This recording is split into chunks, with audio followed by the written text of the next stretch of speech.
ఈరోజు మన జేఎస్టీ కిచెన్స్లో దొండకాయ పచ్చడి తయారీ విధానం. ముందుగా 1 టేబుల్ స్పూన్ ఆయిల్ వేసుకుని దొండకాయ ముక్కల్ని బాగా వేయించుకోవాలి. ఇలా వేగుతున్నప్పుడే ఉప్పు, పసుపు వేసి మగ్గించుకోవాలి. ఇవి ఇలా వేగుతూ ఉన్నప్పుడే 4 పచ్చిమిరపకాయలు, గుప్పుడు కొత్తిమీర, 1 స్పూన్ జీలకర్ర వేసుకోవాలి.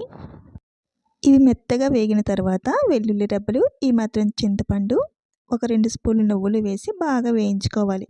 ఇప్పుడు దీన్ని మెత్తగా గ్రైండ్ చేసుకుంటే దొండకాయ పచ్చడి రెడీ. నచ్చితే లైక్ చేయండి, సబ్స్క్రైబ్ చేసుకోండి. ఈరోజు మన జేఎస్టీ కిచెన్స్లో దొండకాయ పచ్చడి తయారీ విధానం. ముందుగా 1 టేబుల్ స్పూన్ ఆయిల్ వేసుకుని దొండకాయ ముక్కల్ని బాగా వేయించుకోవాలి. ఇలా వేగుతున్నప్పుడే ఉప్పు, పసుపు వేసి మగ్గించుకోవాలి.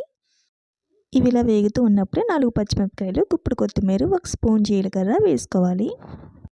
ఇవి మెత్తగా వేగిన తర్వాత వెల్లుల్లి రెబ్బలు, ఈ మాత్రం చింతపండు, 2 స్పూన్లు నువ్వులు వేసి బాగా వేయించుకోవాలి. ఇప్పుడు దీన్ని మెత్తగా గ్రైండ్ చేసుకుంటే దొండకాయ పచ్చడి రెడీ. నచ్చితే లైక్ చేయండి, సబ్స్క్రైబ్ చేసుకోండి.